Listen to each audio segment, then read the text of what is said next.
noches a todos. Hoy en este segmento especial estaremos abordando sobre el tema de la desindividuación. Eso es así. Todos recordamos la serie de manifestaciones del verano del 2019, donde el pueblo de Puerto Rico se unió para exigir la renuncia de Ricardo Rosselló. La pregunta que nos haremos en la noche de hoy es la siguiente. ¿Cómo se dan las manifestaciones colectivas donde las personas que se encuentran sumergidas dentro de un grupo pueden perder el sentido de identidad personal? Para poder contestar esta pregunta, estamos acompañados de un grupo de psicólogos sociales expertos en la temática con fines de dar unas posibles explicaciones y diferentes perspectivas que abordan este fenómeno de la desindividuación. De modo introductorio les comparto que la desindividuación es un concepto en psicología social que generalmente se considera como la pérdida de autoconciencia en grupos.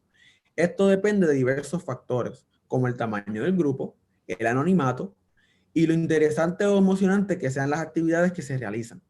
Gustave Le Bon, sociólogo francés, fue responsable de exponer la teoría tradicional. Su planteamiento básico era que los seres humanos desarrollan un colectivo comportamiento que jamás desarrollarían individualmente. En otras palabras, los grupos tienden a tener una influencia sobre los individuos en determinados momentos. Efectivamente, es bajo esta teoría que decimos la famosa frase de el yo se pierde en nosotros, debido a que según Le Bon, las masas de manera inconsciente contagian o cambian la manera de pensar y actuar del ser humano. En breve volveremos con la doctora Caitlin, que nos explicará los elementos del espacio, dinámica y contexto del comportamiento. Volvemos en una pausa.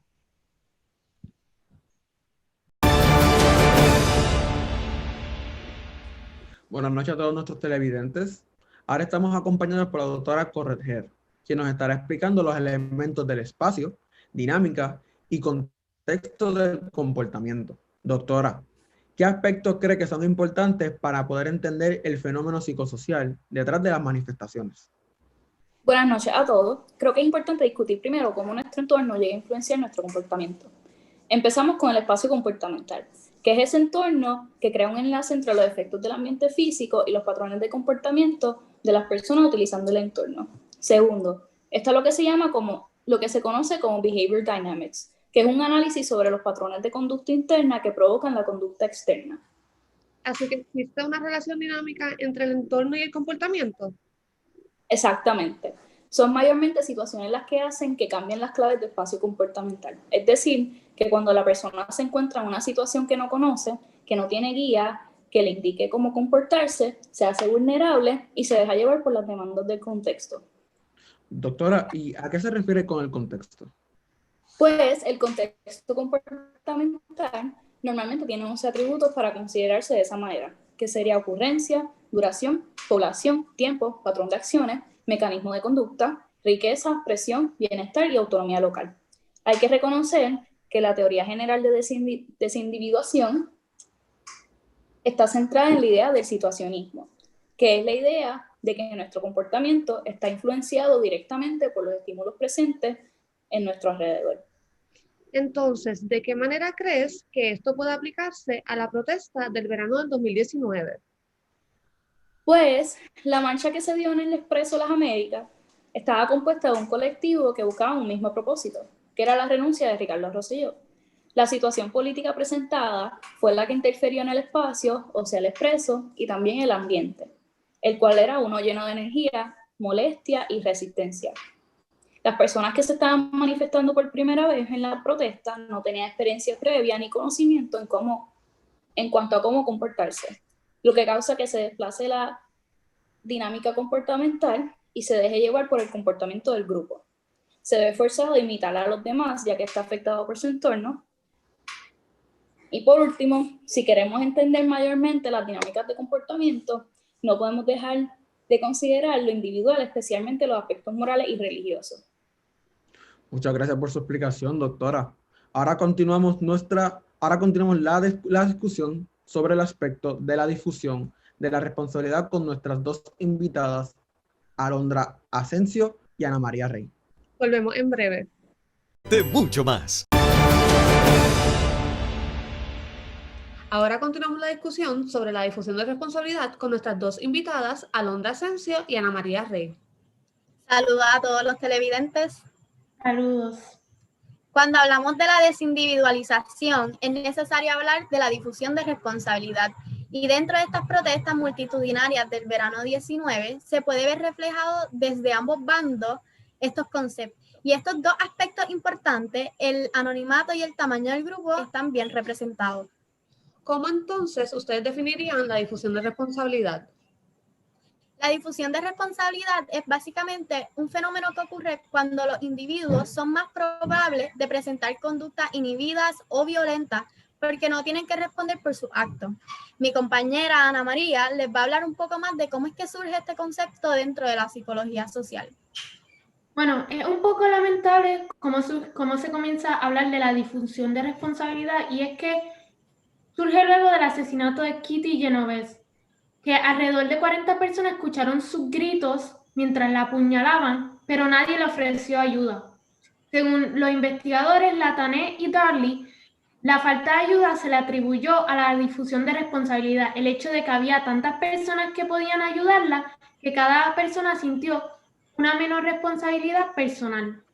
Muy lamentable saber cómo surge. Ahora, ¿cómo el anonimato y el tamaño del grupo influyen en la difusión de responsabilidad, especialmente conectándolo con lo que sucedió el verano de 2019? Si vemos los dos bandos de las protestas, los policías y los manifestantes, se puede observar el anonimato en estos grupos.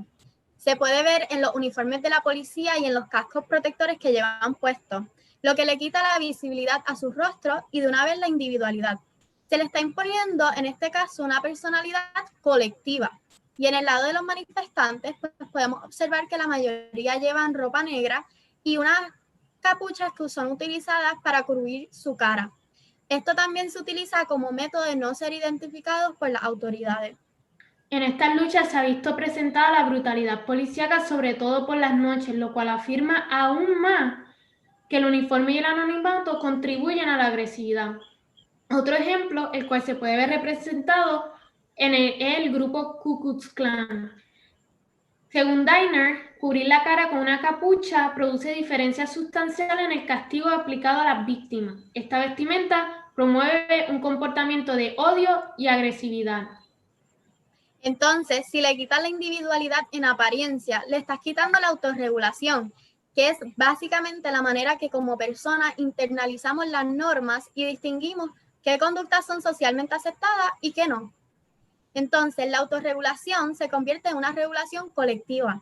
Si el grupo considera esa acción positiva o aceptable, entonces se realiza. Quiero añadir que la policía, antes de llegar a una protesta, ya viene desindividualizada, ya que desde antes portan su uniforme. Además del hecho de que al ponerse el uniforme no se ven como individuos, sino como grupo. Y esto sucede a diario con la policía. Mientras que se podría decir que el protestante se desindividualiza en la protesta. Por esto también, mientras más grandes sean los grupos, menos responsabilidad individual se adjudica. Las conductas que se presentan en manifestaciones como las del verano pasado no son de individuos, sino que es en representación de un colectivo. Muchas gracias por traernos esta información tan interesante. Muchas gracias por este espacio. Ha sido un placer compartir con ustedes. Buenas noches. Ahora nos vamos a una pausa comercial. Cuando volvamos, estaremos compartiendo con otro psicólogo social.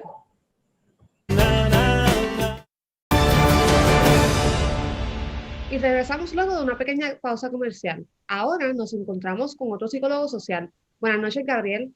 ¿Cómo puede interpretar desde su disciplina algunos de los eventos que ocurrieron en el verano del 2019?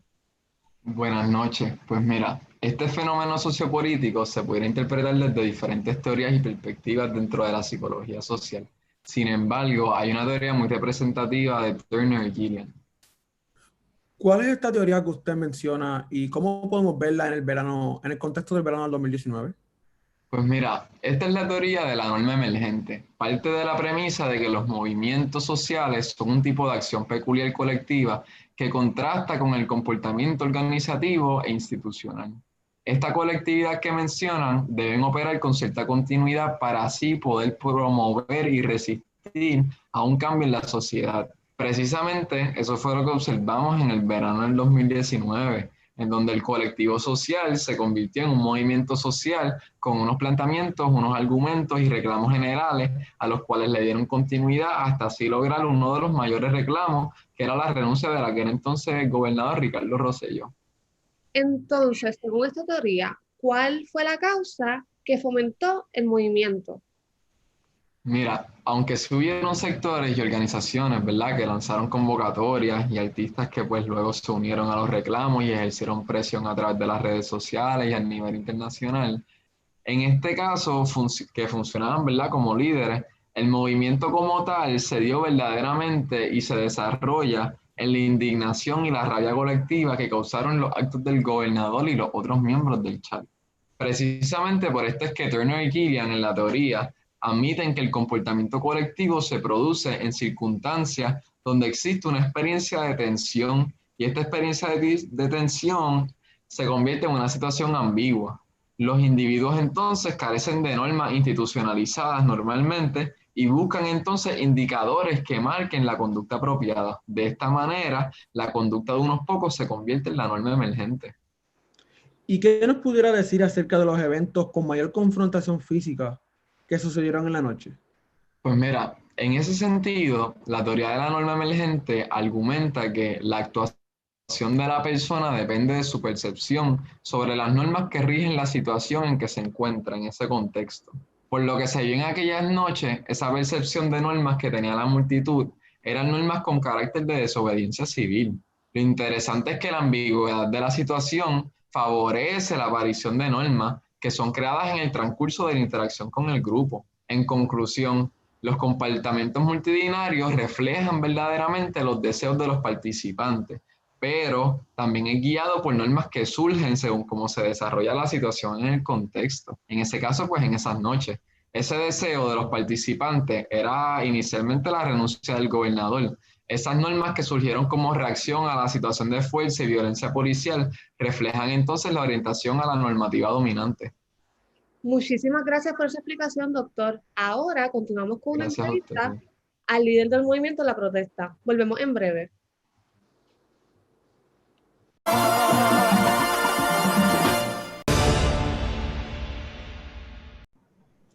Ahora estamos acompañados por el líder del movimiento Protesta. Bienvenido, Alejandro. Cuéntanos, ¿cómo ha sido la experiencia de la protesta? Pues esta protesta ha sido una experiencia interesante. Pienso que el gobierno y la policía están provocando lo que es el uso de la violencia. El movimiento de nosotros, aunque haya surgido por la indignación colectiva que sentimos, hemos enfocado nuestro esfuerzo a que sea una lucha pacífica. En cambio, la policía no titubea en utilizar la fuerza, incluso gases lacrimógenos, para contrarrestar nuestros esfuerzos. Alejandro, entonces, ¿cuál tú entiendes que debería ser el rol del gobierno en esta situación? Pues en esta situación, el gobierno es parte del problema. Ellos han cometido actos de corrupción a lo largo de los años. Y ellos mismos convocan a la policía para enfrentar a los protestantes. Esto yo creo que afecta la manera en la que nos vemos a nosotros mismos. Puede que la gente diga que esto es una respuesta negativa, pero es que en nuestros alrededores, nosotros como protestantes, percibimos actitudes retantes por parte de los policías. Y cuéntanos, Alejandro, ¿por qué algunos de ustedes se cubren la cara? Pues la hacemos y tengo entendido que es para la protección física por si ocurre algún incidente durante la protesta. Lo que sí me he dado cuenta, y se lo he dicho a los muchachos, es que no pueden estar vandalizando por el hecho de que no le vean la cara y no los pueden identificar. ¿Algo más que quisiera añadir, Alejandro? Sí, definitivamente. Les pido al pueblo que no los pongan en una etiqueta perjudicial. He visto cómo esa percepción hacia nosotros afecta a algunos protestantes, ya que nos señalan como si todos fuésemos agresivos o violentos, causando agresión en nuestras acciones. Nosotros estamos aquí para levantar la voz del pueblo. Muchas gracias, Alejandro, por compartirnos tu perspectiva. Ahora vamos a escuchar el análisis de nuestros otros invitados. Buenas noches, gracias por tenerme aquí como invitado. Es interesante lo que nos compartió Alejandro. Sus reacciones están basadas en las claves ambientales y la autoconciencia en relación a lo que es la desindividuación social. Esta respuesta es negativa, ya que en sus claves ambientales ellos persiguen una actitud retante por parte de los policías. Los protestantes optan, además, por cubrir sus rostros por el aspecto del anonimato, lo que les quita ese sentido de individualidad y a su vez les permite actuar de una manera más violenta sin ser reconocidos. También se puede ver cómo a través de las etiquetas que se le dan a los protestantes, siendo una negativa, aumenta la agresividad en sus acciones. Esto de poner etiquetas negativas o positivas en individuos es algo que afecta a la autoconciencia, ya que empiezan a verse a sí mismos como si la etiqueta realmente los definiera. Muchas gracias, Alejandro. Ahora continuamos la conversación enfocándonos en los aspectos de la educación, socialización, propaganda y deshumanización. Volvemos luego de esta breve pausa. Si es Goya, tiene que ser bueno. Hemos visto cómo los psicólogos sociales han aislado variables que pueden contribuir a la creación de perpetradores, como lo son el contexto del comportamiento, el anonimato, la difusión de responsabilidad. Ahora, ¿cómo lo hacen las políticas y agencias nacionales para transformar buenos ciudadanos en aquellos que son capaces de odiar a otras personas? Tengo entendido que esto involucra agentes de educación, socialización y propaganda. Efectivamente, todas las naciones educan a los niños para que aprendan información que el Estado cree que es vital para ellos. Esto lo podemos ver presente en las elecciones de nuestro país. A lo largo de los años hemos visto cómo se ha inculcado una cultura de fanatismo a los partidos políticos tradicionales. Entonces, ¿qué sucede cuando estos procesos educativos se distorsionan de modo de que prevalecen los prejuicios y los valores egoístas? Lamentablemente se suprime el conocimiento de la verdad. Esto sucede hasta cierto punto en la mayoría de los países cuando no incluyen la historia de sus atrocidades o derrotas en los textos de historia. Además, la educación se ve comprometida cuando los maestros y escritores de textos son subyugados por las fuerzas nacionales que los instruyen para enseñar falsedades a los estudiantes. Y estamos conscientes de que Puerto Rico no está exento de esta realidad. Ciertamente, la educación entonces entra a ser uno de los factores esenciales que influyen en la formación de individuos que en un sentido están siendo manipulados para formar un pensamiento tergiversado de la sociedad. Y esto no solo empieza en la educación, sino en los hogares de las familias. Claro, el hogar es el medio básico para educar a los niños, para transmitir las lecciones del pasado y para modelar la forma correcta de comportarse dentro de la sociedad.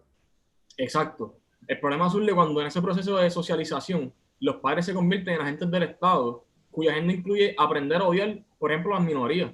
Ellos mismos proporcionan razones y ejemplos convincentes para que los niños crean y emulen un pensamiento negativo. Y lamentablemente eso se refuerza a través de la propaganda que difunde el Estado. Vemos las campañas políticas, por ejemplo, cómo se enfocan en crear una imagen negativa de sus contrincantes para poder invalidarlos. Ciertamente, quiero añadir que en el genocidio la propaganda juega un papel fundamental en la construcción psicológica y sociológica del concepto de enemigo. En este caso, se da una abstracción en la que el propagandista puede incrustar todos los miedos y el odio de la ciudadanía. Por eso vemos que cada nación que va a la guerra debe primero construir el rostro del enemigo. Entonces se puede decir que esto va acompañado de un proceso en donde se priva a la persona o a un grupo de cualidades humanas positivas, porque la imagen que se comparte es inferior. Efectivamente, a ese proceso se conoce como el concepto de deshumanizar al enemigo. Una etiqueta deshumanizante tiene mucho poder para influenciar negativamente la percepción que crean las personas sobre el otro. Podemos ver que un ejemplo de estas etiquetas deshumanizantes sería entonces la palabra the N-word. Y en la actualidad vemos cómo surgen movimientos como el Black Lives Matter para luchar contra estas etiquetas. Muchas gracias por su aportación, compañero. Ahora pasamos con Ana María, que nos informará sobre movimientos como el antes mencionado y cómo se dan en este fenómeno de la desindividuación. Volvemos luego de una breve pausa. Ahora pasamos a las noticias internacionales con la analista Ana María Rey. Buenas noches a todos. Hoy en las noticias internacionales tenemos que ayer fue publicado el estudio de Stanley Milgram sobre la obediencia a la autoridad. Este investigador quería encontrar una respuesta a la siguiente pregunta. Si Hitler te preguntara, ¿ejecutaría a un extraño? En el estudio se encontró con 65% obedecieron. También que 2/3 de los sujetos llegaron hasta el nivel final, que consistió en llegar al grado más alto de daño hacia la víctima. En 18 estudios del programa de investigación de Milgram, la cuantificación del mal llegó al 90% o al 10% de obediencia, y en cada estudio variaba un aspecto de la situación social. Para concluir, la respuesta a la pregunta anterior sería: sí, lamentablemente, al explotar profundamente nuestros patrones de comportamiento aprendidos de obediencia, la gente común podría ser seducida e iniciada a comportamientos que podrían llevar a matar a víctimas inocentes. ¿Alguna otra noticia que tenga para nosotros? Sí, ahora pasamos a otra noticia internacional y se trata del experimento de prisión de Stanford. La pregunta que nos tenemos que hacer es: ¿qué sucede cuando sumamos muchos de estos procesos que contribuyen a la formación de los infractores? Deshumanizar a las víctimas, desindividualizar a los infractores potenciales, ponerlos en un nuevo ambiente extraño y anónimo y darle a los infractores el poder total y dejar a las víctimas impotentes. Ahora mi compañero Luis les va a hablar más sobre esta noticia. Muchas gracias. Luego primero una pausa. Ahora continuamos con nuestro compañero psicólogo social, Luis Rodríguez, que va a estar hablándonos un poquito más a fondo sobre lo que es el Prison Stanford Experiment. Adelante, Luis. Así mismo es. Pues del 14 al 20 de agosto de 1971 se hizo este experimento para medir la autoridad y el poder. ¿Dónde se hizo? Se hizo en el Stanford University, donde los estudiantes iban a ser pagados $15 la hora. Algunos tenían que hacer su rol de prisionero y otros de guardia. Estos prisioneros, o mejor dicho, estudiantes, se los llevaron de su casa sin avisar para hacerlo lo más real posible. Eran llamados por números, no por sus nombres. Sin darse cuenta, los guardias, en su rol, abusaban de estos prisioneros o estudiantes, los pateaban, los mandaban a hacer tareas, entre otros abusos. Al segundo día ya se estaban viendo los efectos psicológicos en los estudiantes, actuando como locos, gritando o incluso llorando. Y a estos estudiantes entraban los psicólogos y los sacaban del experimento. El experimento iba a durar, para Zimbardo, 2 semanas y sin embargo duró 6 días. Afirma María Konnikova, escritora para New Yorker, que el ambiente o la institución que demandan ese comportamiento y es lo que provoca el cambio en las personas. Y el experimento fue tan impactante que se hizo película en el 2015. Muchas gracias por esa explicación, Luis. Ahora pasamos con la... Queremos cerrar este segmento recapitulando rápidamente los puntos importantes que compartieron nuestros invitados. La desindividuación sucede cuando uno pierde el sentido de individualidad, cuando uno se encuentra dentro de un grupo. Y esto se ve representado cuando las personas empiezan a comportarse más bien como el colectivo en vez de una sola persona. Entendemos que las diferentes claves ambientales, como el contexto, los factores de anonimato, tamaño del grupo y difusión de responsabilidad, influyen para que se dé este fenómeno. Exactamente. Además, hemos visto que la educación puede corromperse cuando el Estado controla cómo debe de pensar una sociedad. Es imperativo que cada uno de nosotros se comprometa personalmente a nunca más permitir que la educación se convierta en una herramienta de prejuicio. Efectivamente, nosotros queremos enfatizar que la educación debe ser nuestra salvación, no nuestra condenación. Todavía hay fuerzas dentro de nuestro propio país y en todo el mundo que promueven el mal. Es posible sentirse identificados con un colectivo. Lo importante es aprender a resistir las presiones sociales indeseables para no perder ese sentido de individualidad. Muchas gracias por su atención y buenas noches a todos.